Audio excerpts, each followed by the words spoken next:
Oh, you're good to go? Well, thanks for coming back on the podcast. You bet. Thanks for having me. Do you want an energy drink? I'm good, thank you. You good? You're a coffee drinker, huh? No, sir. I just pretty much drink water. That's it? That's it. Why does that not surprise me? Has it always been like that? No, not always. Yeah. Sure. What about when you were riding? No, I drink whatever, Coke, Gatorade, probably everything but water. Gotcha. Now all I drink is water. Didn't you, and you could like eat right before, couldn't you? I always ate right before. Usually a hot dog from the concession stand. That's what Tuff said. He said he saw you at the NFR, just behind that, shapped up and everything, had a hot dog. A hot dog, yeah. I always ate before I ride on. Even shapped like that close to it, huh? I hate riding. I hate doing really anything with an empty stomach. Yeah. But I don't know if I could do it that close. I don't know. I felt like I was stronger. Okay. And yeah. Felt better if I had eaten before. How many hot dogs? A lot of hot dogs. Oh, just one or two hot dogs. Before each ride? Before I rode. Probably just one. You're probably not going to like enter a hot dog eating contest or anything. Oh, no. Yeah. Yeah, not that many. Just enough to keep you. Shoot, I love hot dogs, but any more these days, the more the internet talks about foods, I get nervous eating a hot dog these days. I don't even remember last time I had a hot dog. It's been a long time. I eat a lot better than I used to, though, now. Yeah. I got to have caffeine throughout the day.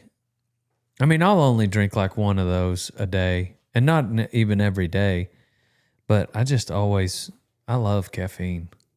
I gotta get amped up. Yeah. I used to drink a lot of sweet tea.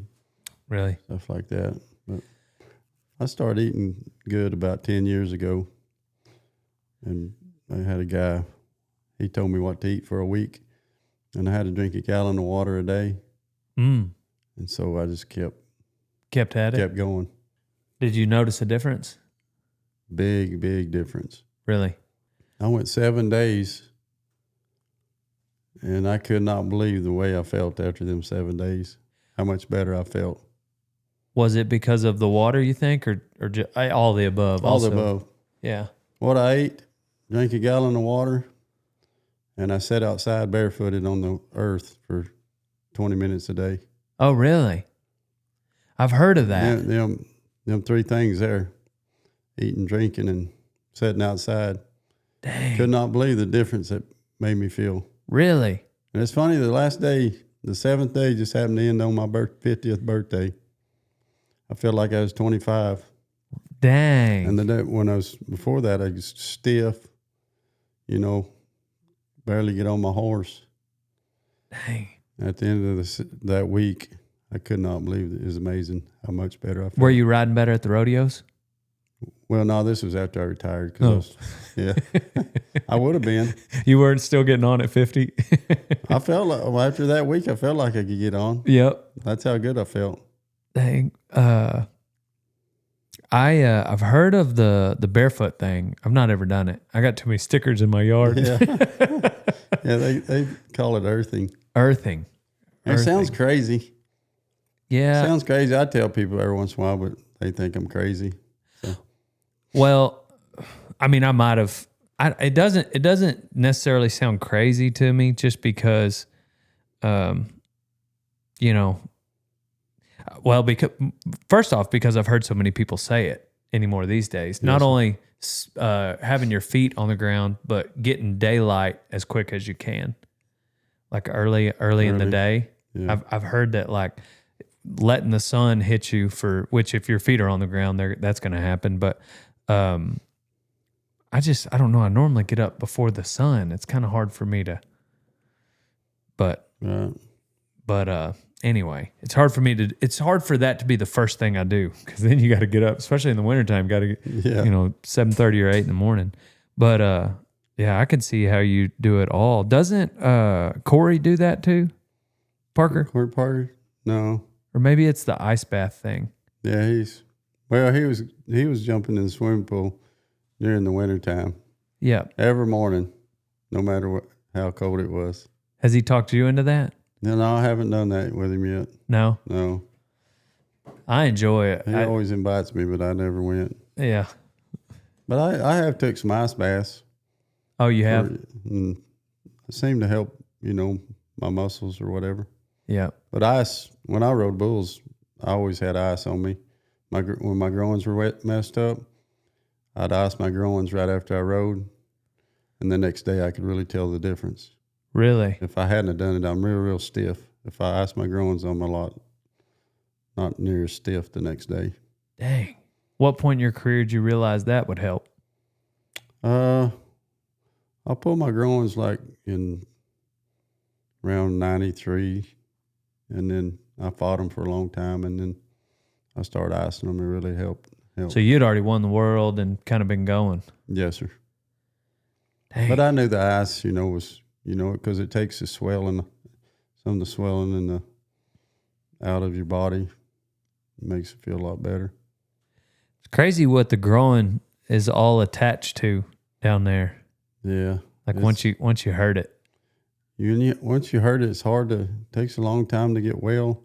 And you never really know when you're well.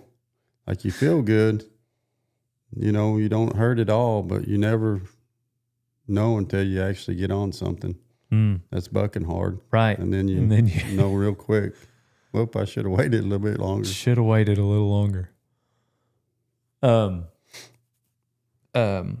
Didn't y'all, speaking of food and your diet, I was thinking a second ago, didn't y'all make it a point y'all ate pretty good after rodeos and whatnot? No, we didn't. Really? No, we ate whatever just whatever. Convenience store or McDonald's or whatever. I thought that was one of Ty's deals, was that he tried to, I guess when I say good, I just mean like if there was a good restaurant there as opposed to fast food, you wouldn't shy away from going to a nice restaurant. Oh yeah, we always went to nice restaurants, but if it was handy, we had time. Gotcha. But yeah, we ate a lot of McDonald's cheeseburgers before the rodeo, just trying to get there. Yeah, I guess the point the thing I had heard is not necessarily that you were maybe more health conscious all the time and you steered away from fast food for that reason, like we do now, but more so just that you guys were okay with treating yourselves. If you're gonna ride good and you're gonna win and we're gonna go have a big steak. Yes, sir. Yeah, So that was something y'all tried to do. Yes, sir. Yeah, we always ate nice places, steakhouses, and we always ate good when we could. Did you stay in a lot of hotels? All the time. Or were there as many campers back then?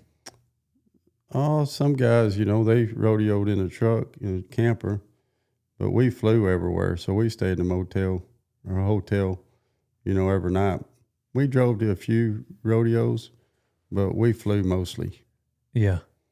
Yeah. We went commercial. When I first started rodeoing, Tuff and Lane and Cody Lambert, we all entered together. So we went commercial because Lane didn't like small airplanes. So we went commercial all the time. And then after he got killed, me and Tuff, we bought a 310.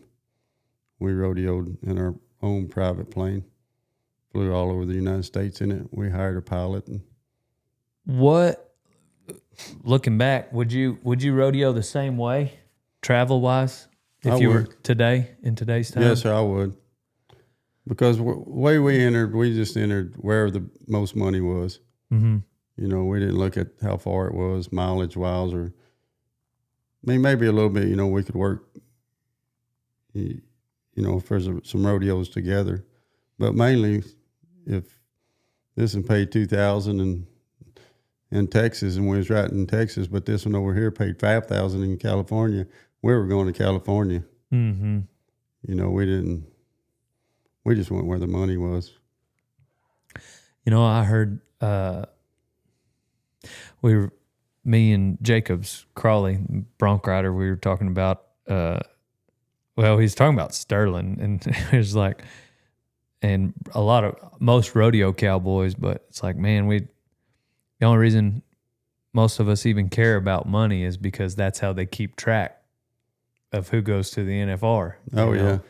And it seems like you get caught up in, and that's what you're chasing is you're chasing the standings, and that's what the money's about. And that might be why you go to, I mean, the money's nice also, but did you ever feel yourself, I mean, can you speak to that you're the only reason you cared about this rodeo having more added was because of the standings, or did it mean more because you were trying to put that money in the bank account? No, because of the standings. Yeah. Yeah. Like, I never thought about the money, like, wanting to win a bunch of money. So I have a bunch of money. Right. Because every dollar's a point. Yep. For the standings. Yes, and the one with the most money at the end of the year is the world champion. So that's the reason we did it. That's what you're for after. The standings. I don't think we ever thought about, like the more money you got, it's nice, but the thought of that wasn't why we did it. Mm-hmm. We did it for the standings. If you can win 5,000 over here versus 2,000 over here, even though it's across the United States, we're going to go try to win the 5,000 instead of the 2. Yeah. It costs a lot more to get over there, but we win a lot more. Yeah, because money-wise, it might be a break even.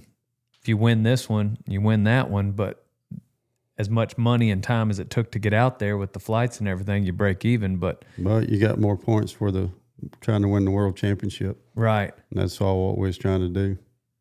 And then when you guys thought up the PBR, I guess there was probably a little bit about money there just because it was, or was it?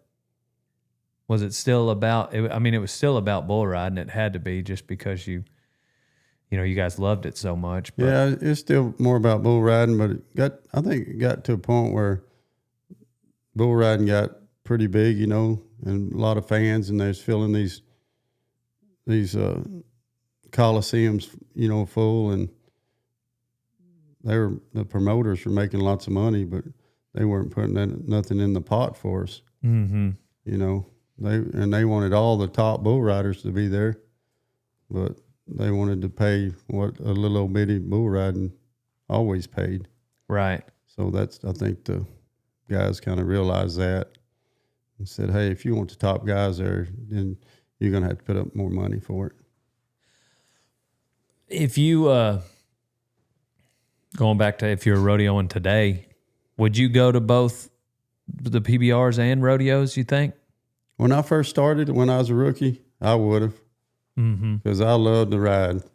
I love to get on bulls. And the more rodeos I could go to and bull ridings, that's what I would have done, for probably several years. And then later on down the road, I got to where, I didn't like to travel as much. And I probably would have just stuck with the PBR. Yeah. But at first, I would have entered every rodeo and bull riding I could have. When the miles didn't bother you as much? Right. When that's all you wanted to do. And wherever the money was, that's where I'd go. And I'd go to one every day if I could have, so I would have. I was talking to Cody Lambert, and he was saying when Tough would buck off, get out of the way, be sure you're behind him because he's so mad he's going to throw his stuff. Oh, yeah. He got really mad. Yeah. He said when Lane would buck off, he would laugh because he was going to punish himself and drive all night if y'all had to drive. Yeah, if we're going far, I like seeing him get bucked off there. I didn't have to drive. And then he'd drive all night. Driving. He got to you and he said, well, Jim just never bucked off. Yeah, oh, yeah. I bucked off a few times, but. Would you get mad too, or how'd you handle that? No, I never got mad. I just happy to be there. Yeah. And, I get bucked off and try to learn from it or I just didn't worry about it. I just tried to go ride the next one. I just, try harder the next time, and I was just happy to be there. And if I did get bucked off and didn't get hurt, I was just happy to be in good shape and get to go to the next one. I'd say a prayer to every time before I got on. I wouldn't pray to win. I just pray to be safe. And then I felt like it was up to me what I did, how good I did. Did it ever affect your mentality if you getting on that same bull you might have bucked off of before? Did that ever sneak up on your mindset? No. There's a few of them, that bucked me off that I was really wanting to ride, and I hope I draw him again. Mm-hmm. And then the only bull I ever thought I couldn't ride was probably Mr. T. Ever since I started riding bulls and punching fools, I've been wearing an American hat because I'm an American. I actually wore a different hat before that for the longest, but then my mom got a job. So wear an American hat, old son. Otherwise, you ain't no cowboy. Rock and roll denim is what Dale Brisby uses to spur his bucking bulls. I get the Reflex. Gives me the mobility I need to be the cowboy I am. So go to rockandrolldenim.com, old son. Which at the time I thought I could ride him, but he was really tough. Yeah. I don't know, something about that bull. What? I remember I was maybe in 5th grade. I mean, and we watched a documentary. It seemed like I wish I could find it on Mr. T.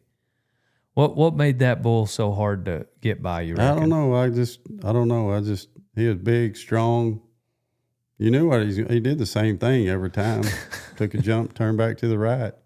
Yeah. Every time. I never seen him do anything different.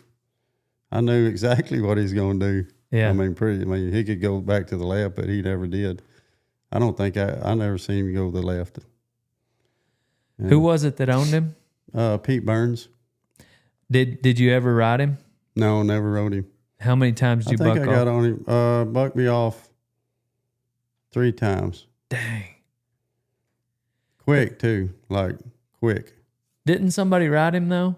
They did ride him. Marty Stannard was the first one to ride him. He got rode probably a handful of times later on. As he got older? As he got older. But, yeah, Marty Stannard rode him in Cheyenne. Well, the same day Lane got killed there at Cheyenne. Oh, the same day? Same day. That kind of overshadowed, right. Marty's. I mean, bull never been rode, 93 points. That was in 1989. 93 points in 1989 was big time. You bet. But yeah, he rode him at Cheyenne that year. Was it before or after Lane got on? It was, I don't remember.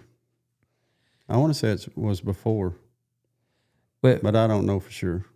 Were you there? I was there. You were there.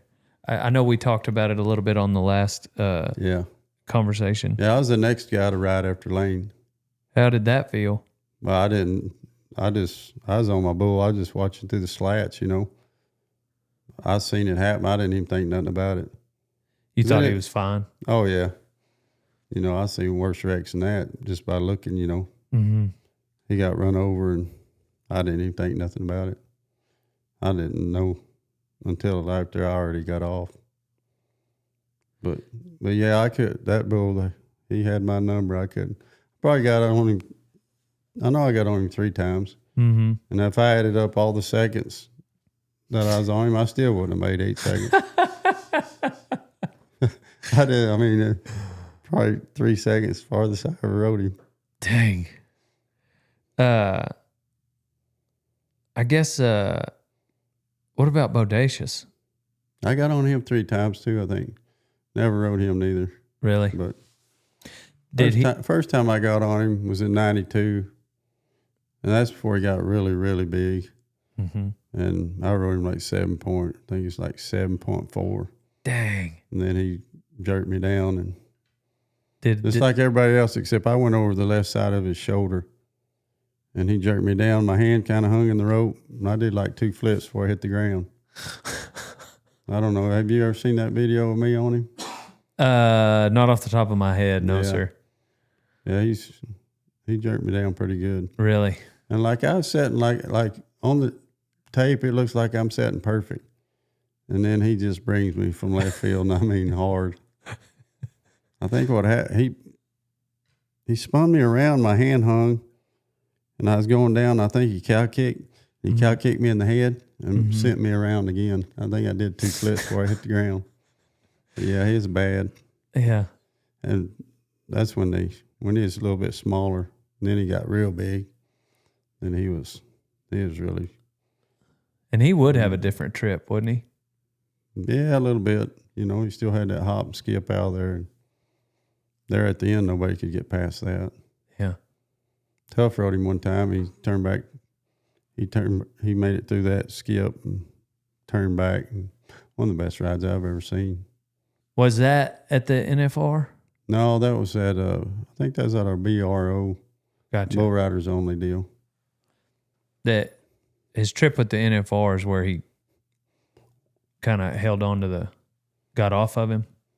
Yes. Yeah. Because he got on him in October at the PBR finals, and that's where he jerked him down and Hurt him real hit bad. him in the face and hurt him really bad. And then, then he draws him in December.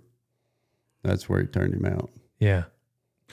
What was it 87 that Lane died? 89. 87's when he won the world. Yes, sir. Gotcha. I was getting mixed up.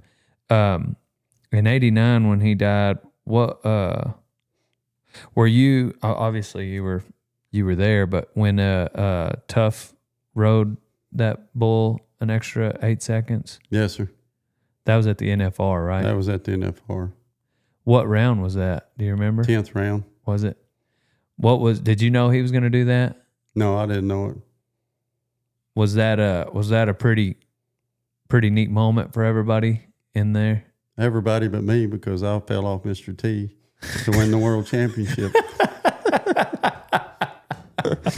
No, that was a cool deal. Yeah. But dang. But yeah, because in 88 I rode 10 bulls. And then in 89 Rode 9. I rode 9, and then the 10th go round Yeah. I had Mr. T and fell off to ride 10 in a row twice. And then who won it? And then so Tough ended Tough up won winning. That's when he rode the bull an extra 8 seconds or whatever. Golly. So, but if I'd have rode Mr. T, I'd have won it because me and Tough split the average that year. So I would have won the average. So I would have ended up winning the world, but it didn't happen that way. Dadgummit Tough. Dadgummit. Yeah. He had to go showing off, ride that extra 8, not only 8, but ride him 16 seconds. Yeah. Yeah. Yeah, I bet that was a cool moment for everybody in the crowd. Yeah, that was. Yeah. What hotel did y'all stay in back then? I usually like the Holiday Inn or something like that. Oh. Wasn't it in Vegas. In Vegas. I thought you meant we just stayed different hotels each year. Each year a different hotel would put up all the bull riders, all the saddle bronc riders. We stayed at I don't even remember, the Four Queens one year, and I can't remember all the ones we stayed at. Yeah, because it's like a different casino would sponsor the different events. Yes, sir. Yeah. But the strip was much different, wasn't it? Like was the MGM and the heck, it's not even the Monte Carlo anymore. MGM Park, New York. Those weren't all there. No, they weren't all there. I mean, it's like total different town now than when I used to go to the NFR. I think probably the biggest casino that I remember was Caesar's Palace. Caesar's Palace was the main, like the really, really nice. That was the spot. That was the spot for the biggest casino there. You know, the Sahara and the Excalibur, I think. There's another one. Ricky and the Red Streaks used to play the Stardust. That was a popular place for the Cowboys. Ricky and the Red Streaks used to play. They used to play after the rodeo every night. And like all them big casinos now, they weren't there. MGM and all them big ones now. But it was always when they come in, they made the Caesar's Palace look like a small casino. yes, sir. It's a whole lot different now. Was it? It was always in the Thomas and Mack though, wasn't it? Yes, sir. Always in Thomas and Mack. That fits like 20,000 people. So they did they pack it out even back then? Oh yeah, every night was packed. The rodeo was at the Thomas and Mack. It was always packed every night. And then the Binion's Horseshoe Casino, it was a popular place for the Cowboys back in the 80s and 90s because Benny Binion, he sponsored. I think he paid everybody's entry fees at the National Finals Rodeo. Oh, dang. So, and that's where a lot of people would go gamble and eat, and yep, that's was the cowboy hangout. Kind of like the South Point. It is now. It was Benny Binion's, and then it was the Gold Coast. The Gold Coast was the main hanging out for the Cowboys. Michael Gaughan, and he sponsored a lot of the NFR stuff, and then he built the South Point. Now it's the South Point. I love going to South Point. I took my grandmother out to Vegas for vacation a couple years ago because she likes to play blackjack, and we just went and stayed at the South Point. We didn't even leave. I think just hang out there for 3 days. Yeah. I was going to say, you don't have to leave because everything's there, and then they have all them TVs that shows the rodeo. Yep. So, yeah. Well, this was even not even during the rodeo, but Vegas is much different when the rodeo's not going on. Oh yeah. Yeah, it's not quite as many cowboy hats. Yeah, that's what you say. Yeah, it's probably a little quieter in the South Point. The rodeo's not going on. They got cheaper tables, so it's still good to go visit. How much bronc riding did you do? I rode in high school. I started riding broncs, I think, my sophomore year in high school. And I rode all through high school. And then I rode in college. I went to college 3 years in Odessa College. I rode broncs there.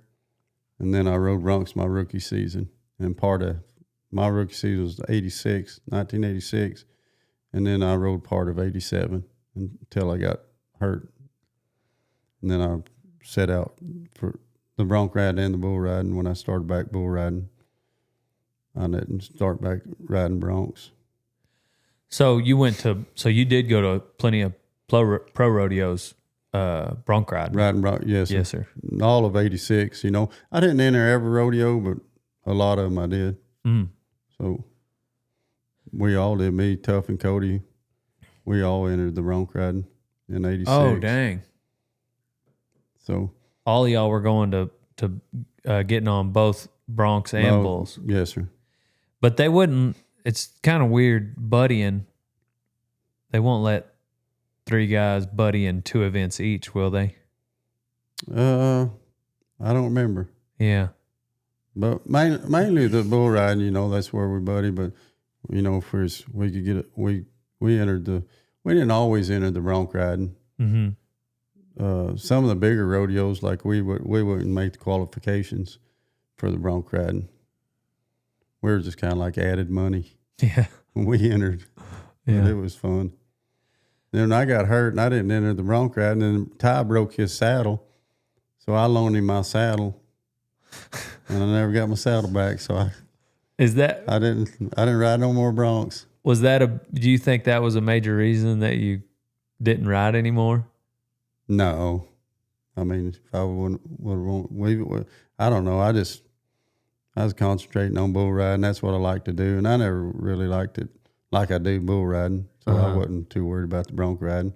I didn't ever win very much. So that's how I felt about bareback riding. When I was in college, I got on all 3, and I really enjoyed hoppers.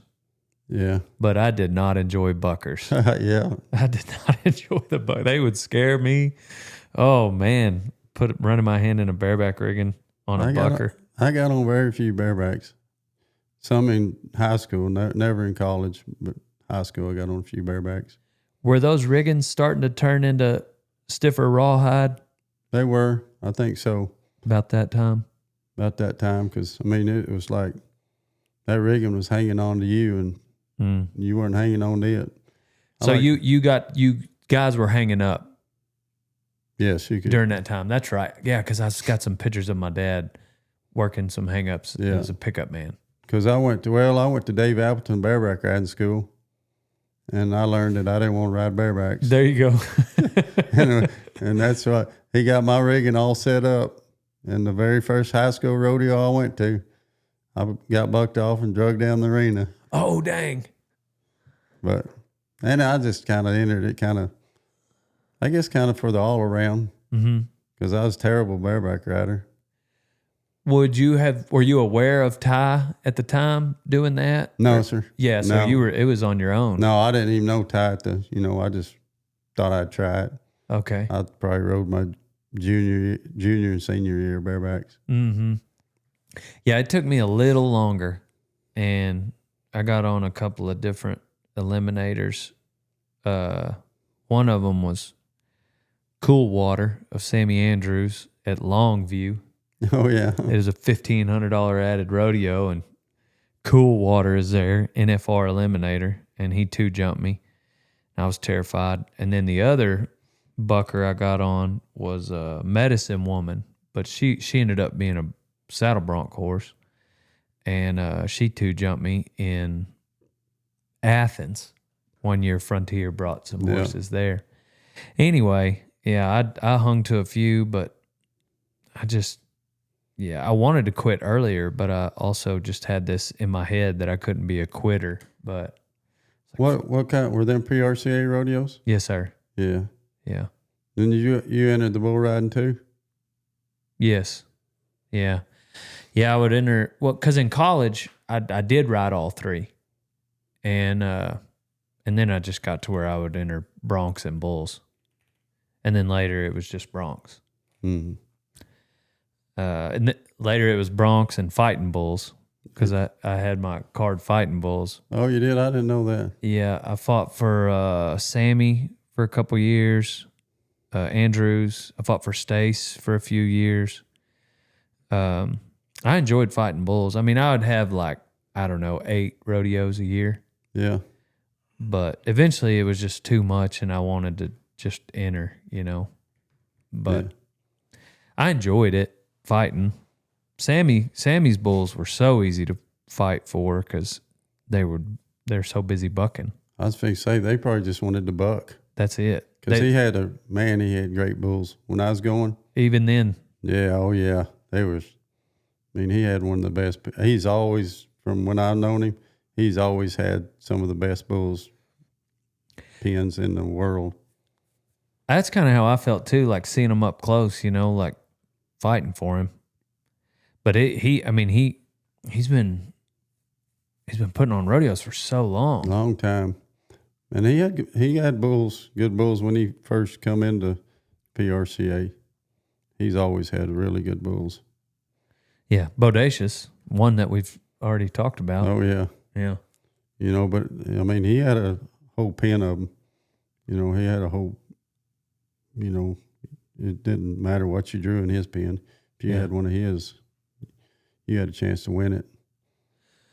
Man, so was he one of the ones? I guess he would have been one of the ones just really angling and with the breeding program to try to come up with his rank of stock. So when you guys swapped over to PBR, he was probably at those right along with y'all. Yes, sir. He is one of the main bull guys that brought bulls because he had such good bulls. Yeah. He might be bring 20 when other guys just bring 10. Dang. Because, he had that many good ones. He had that and many. He always takes such good care of his stock. And, that's why they buck. And, he was an excellent stock contractor. Yeah, I think one thing I began to notice going to some pro rodeos, I feel like he gets overlooked for his horses because he's known as a bull. Such a good bull guy, but he's got a pretty deep pen of bucking horses too. And but yeah, I loved hanging around that crew. Him and James. James was always give me a hard time, and whenever I'd fight their rodeos. And I remember whenever I was done fighting bulls and I wanted to just get on Broncs, I was so nervous because it was the beginning of the year. And so he has Belton in February, and I'm just staring at the phone for like 40 minutes. And finally I just call him. And I'm like, it's like January. And I'm like, hey, it might have been like right after Christmas, late December, but I was like, Sammy, I think I'm done fighting bulls. I'm just going to ride Broncs. And he was like, oh, okay. That's fine with me. Yeah, just come get on our Broncs. We'll see you later. It was like no big deal. I was like, well, dang, I thought you were going to be sad or mad or something. I guess I'm just that replaceable. Sure enough, he made 2 phone calls and had himself another bullfighter. Yeah, it was no big deal. Yeah, Sammy, I love no Sammy. I always like going to his rodeo. I like being around him. Yeah. He's always one of my favorite stock contractors. Real quiet, but funny. Yeah, I was fighting Longview actually, and Sammy was flanking on one side on the left-hand deliveries, and James was flanking on the right-hand deliveries because, that way they didn't have to climb over the alley. And James is his son. And James say, hey, go tell Sammy we're going to start over here. So I'll go across the alley. And Sammy says, no, go tell James we're starting over here. So I go across the alley. And then he's like, then they start using cuss words. Yeah. I go back and forth maybe 4 times before I was like, can we just meet in the middle and you guys sort this out? I don't want to be in the middle of y'all's family feud. Yeah. But I guess I knew his son, James. Yeah. I thought you saw, he had a guy used to pick up for him named James. You know him? No, I don't know that. I don't know. Guess I know him. No. And which that guy wasn't even around when I was riding. I just seen some videos and stuff of him picking up. James Hijic. Yes. Yeah. No, I know James. Yeah, that James. Picks up for him. He picks up for him, and he picks up on a big bucking horse. Mm-hmm. He's got a big bucking horse that he'll drag bulls out on. That's one of Sammy's. Huge horse. Super gentle now. He got him. He worked in have you seen that horse? You know what I'm talking about? Is he the roan horse? Big roan horse. Big roan yes, horse. Sir. Red roan horse? Yep, red roan. Yeah, he's a cool horse. Cool horse. Yeah, we were in Abilene, Kansas, and I was fighting, and he was pulling bulls out on that horse. And this bull wouldn't leave the back of the arena, so he roped him, obviously, and that bull started, he was jumping, but he was going. And he was, planting those front feet. And about midway through the arena, and this horse is, James is looking at the outgate, and he's got this horse going. Well, this horse the bull is jumping behind this horse, and he jumps, and then he just falls on his side. And James in that red roan never checked up. They and matter of fact, he drug him like 2-3 shoot lengths. And finally, somebody had to tell James, like, no, stop. You're dragging dead weight. You're dragging a full-grown bucking bull. And this horse, he just had no idea. Yes. And pulling like nothing was behind him. He didn't realize that bull had laid over and was, anyway, It was crazy. Hey, Bro-Tater Chip, if you like getting swole-o-matic, then get yourself some Protein on MountainOps.com. Hey, or if you just like being healthy, whether you're trying to bulk up, get healthy, have energy, go to MountainOps.com and use code Kevin for 20% off. Hey, old son, if you're not feeding every morning with a Can-Am side-by-side, then you ain't no cowboy. I got a Can-Am because I needed a reliable ranch rig that I could use every day because I don't know how to work on stuff like that. So I want something that's not going to break down ever. Get yourself a Can-Am, old son. But so what were the main bullfighters going that you got to interact with? Ross Smets. Rob and Miles. Yeah, Miles Hare. Lord Ketchum. The Sparks brothers. I was going to say, what were the brothers? Leon. Leon Coffey. He was fighting bulls. Still when I fighting. First started, and then he got in the barrel. Yeah. And Joe Bumgardner. But he's more later on, like at PBR. But yeah, there's some great bullfighters in. Rex Dunn was around when I first started a little bit. Was Frank Newsom came on probably later, like Joe? Yes, sir. But yes, there's a lot of good ones back then. Smurf Horton, he was really good. All them guys, they were all good. I thought most of them, some of them a little bit better, but most of them were really good. Yeah, it's crazy. Probably my favorite was Smets. Rob Smets, yeah. No quit. No quit. Yeah. Yeah, I'd love to have him on the podcast soon. Yeah, he seems like he's got some stories. Oh yeah. Yeah, I always liked when he was there. Yeah. Yeah. Another level of confidence. Oh yeah. You look out there and see him out there, you think pretty good feeling. But he's tough now. Did it seem like that a lot of the bulls back then, were they meaner?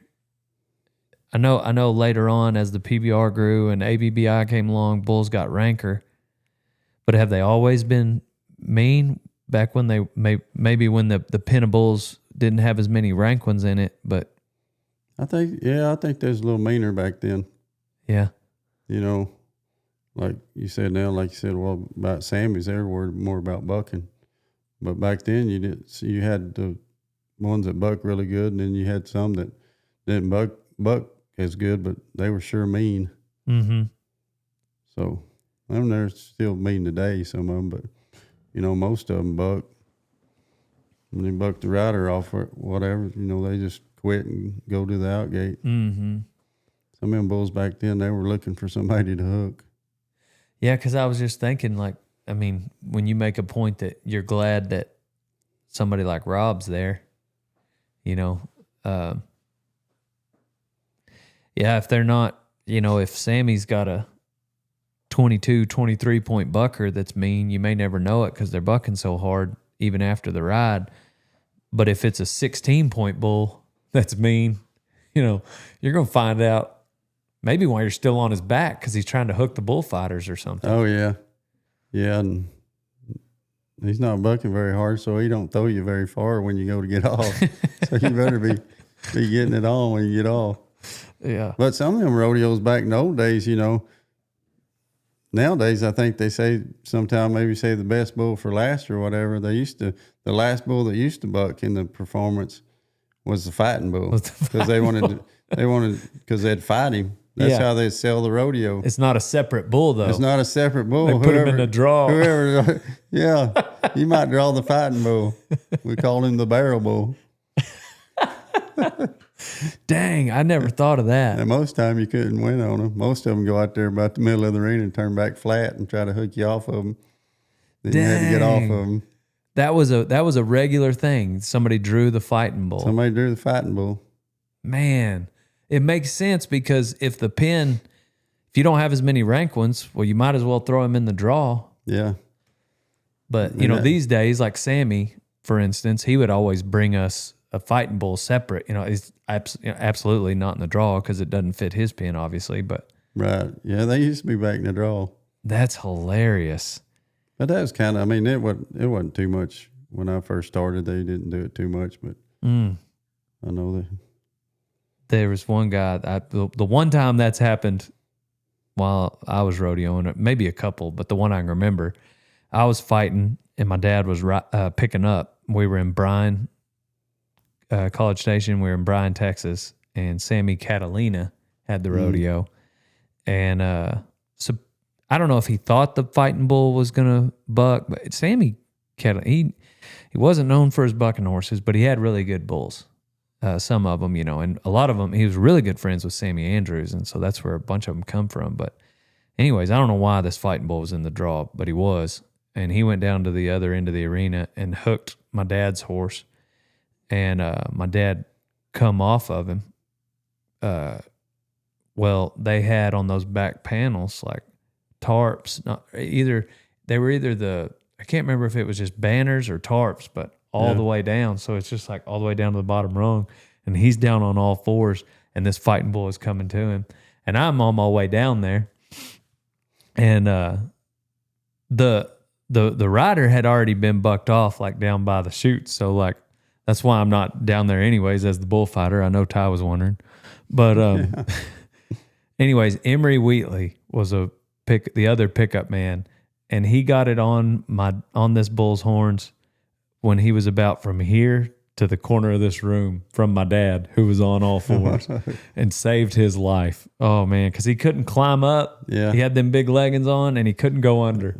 And he was about to be toast. Yeah, I bet them things are hard to move in. Oh man, especially when my you're on the dad's ground. Short legs, they're hard to walk in, much less climb a fence, But anyways, that's the only time I can remember. But geez, in y'all's day, I guess it was every night.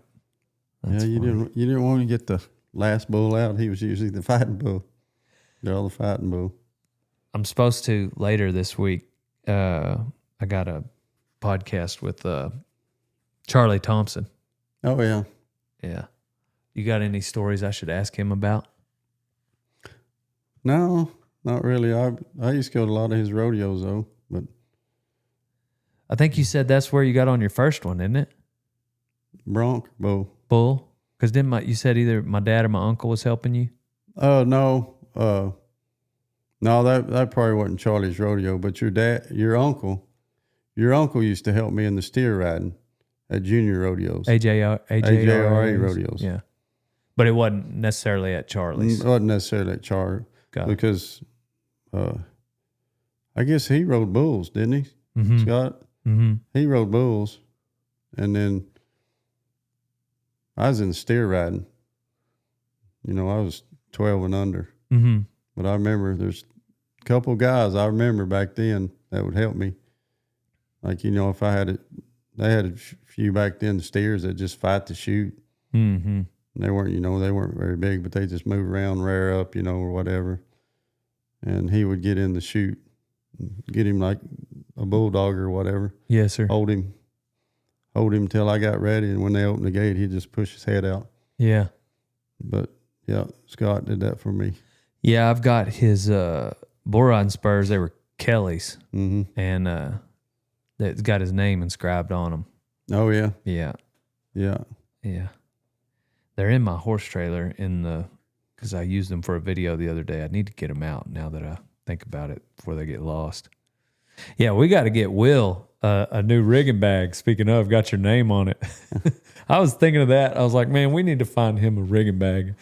14-year-old boy go to a high school rodeo or something and leave his dad's rigging bag somewhere. It happens to have Jim Sharp on it. Yeah, I know. He probably wants a new one. He gives me no credit. I know He it. probably wants some without my name on it. I want to be my own man, Dad. Yeah, he is that. He's getting that age now. He wants to be his own man.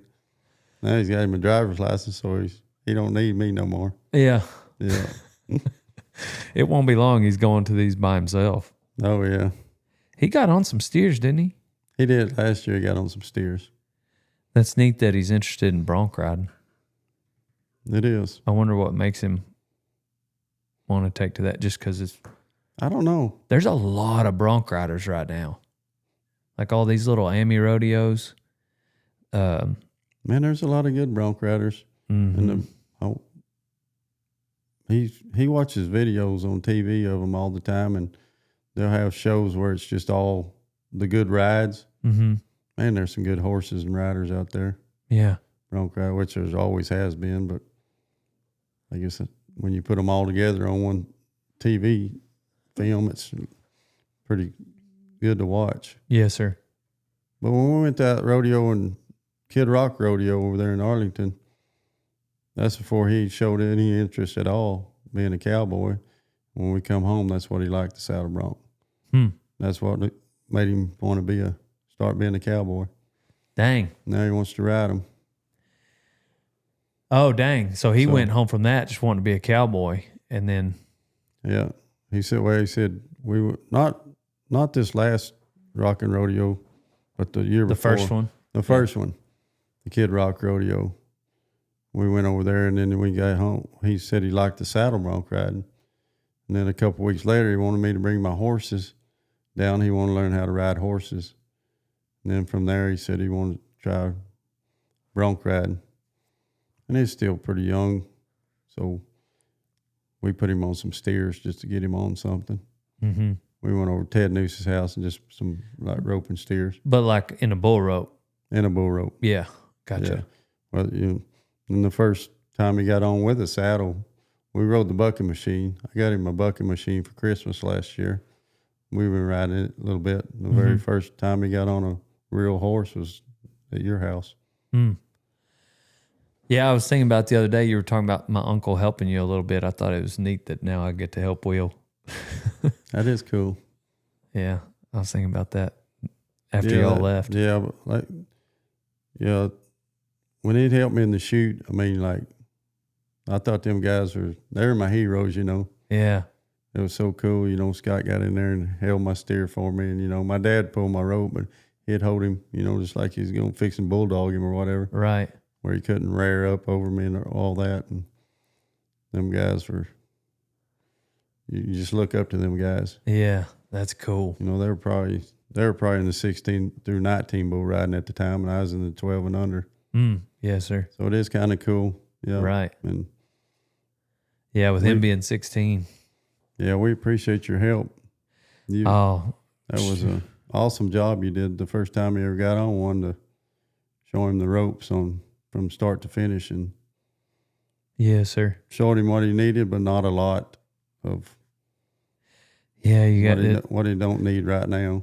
Yeah, there's only so much that you can remember in one sitting. Yeah. Like drag, for instance, when you spur and then you're supposed to drag. We'll maybe talk about that on ride number 52 or something. Yeah, that's what I'm saying. Right now, I just want him to get on and learn how to stay on and get his balance a little bit. And right. He's got that. He does. Just like you showing him his saddle, how it works, getting off on the pickup man. You showed him that, I think that's important.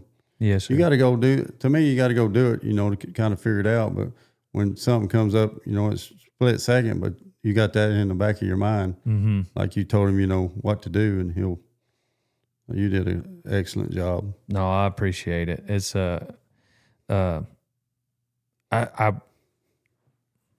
wish I'd have had like a horse like that. His name's Hang 'em High. He went to the NFR in like 08 or something, back when Scotty Lovelace owned him at the time, and I later got him from Pete Carr, and then we just discovered that if you'll just hang the flank on him, he'll make the same tracks but not kick, you know. And normally when you do that, a horse runs off, and so it's the perfect. I think a guy, today I was hoping if Will wants to. He could even get on him twice. But I think a guy use a horse like that for the first dozen trips or something, Oh, yeah. And get just like you say, be able to at least balance, and then maybe by the 10th ride, you're awake. Yeah. You're not just blacking out like those first few rides that a guy normally has. And I wished I'd have done that. I would just get on whatever and feel like I'd buck off of something I'm not ready to get on, and I just think that I'm not being tough enough, and I keep banging my head against the wall. But had he decided to ride bulls, what would your approach be with that? Like, as far as like, what kind of bulls would you be putting him on? It'd be the same thing, like something easy. Yeah. Just to learn, just try to stay on something. You got to stay on something real easy to learn where you can learn a little bit and get used to just progress up, Yes, sir. I mean, because if you get on 2 rank of bulls, you don't learn anything. Right. When you can ride one jump, then there's no way of you staying on. Right. If you can ride a little dink out there that just hops down the pin, yeah, you can learn how to ride that one and then get a little tougher bull, a little tougher and a little tougher. I think it's the best way to do it. Yeah. No, that's kind of what I agree. I just I assumed that's probably what you'd have said. It sounds like that's what all y'all did back then, starting at them AJRA rodeos, get on steers and jump kickers and work your way up. But I feel like guys get in a hurry and they want to ride ranked bulls, so they get on ranked bulls, and 6 months later they quit. I think so too. Yeah, and I think a lot of guys get ahead of themselves. Of even guys that can ride a little bit, try to go to the big time too early. Mm-hmm. They're not ready. Yes, sir. They think just because they turn 18 that they're ready. That don't mean you're ready. Right. There's John Crimber, but there ain't very many 18-year-olds that come along like him. Yes, sir. Yeah, not many 19-year-olds have been 95 points at the World Finals. Yeah. Wasn't he 19 when he did that, or was he 18? I think it was one of the two. Yeah, maybe 19. Yeah. But, I mean, even he started on steers too. Yeah, that's what, like I said, but, he was ready when he was 18. He could really ride. Right. But not a lot of guys are. Yes, sir. I think if they'd take another couple of years, get a little more experience, riding some, because they have good bulls, everywhere now. Mm-hmm. They're just not really ranked like the PBR. Yes, sir. They just got, 80, 85 point bulls at them, probably some amateur bull ridings and stuff like that. Mm-hmm. But, well, you think the pizza's here yet? I ordered a bunch of pizza since it's kind of evening time for whoever wants it. Do you eat pizza though? I don't eat pizza usually. Yeah. Actually, me neither. So I should have got like a steak or something for Jim. Yeah. No. Well, I bet Will does. Will, he eats a lot of pizza. A lot of pizza. I should have got you a hot dog. That's what I should have got for old times' No, I ain't getting on. Oh, shoot. Well, good deal. Yeah, I guess we'll sneak out there and buck a few horses and do the deal. So thanks for coming on. Thanks for having me. Yeah, it's good to talk to the legend. So everybody check out rodeotime.com, and we'll see you at the next one, old son.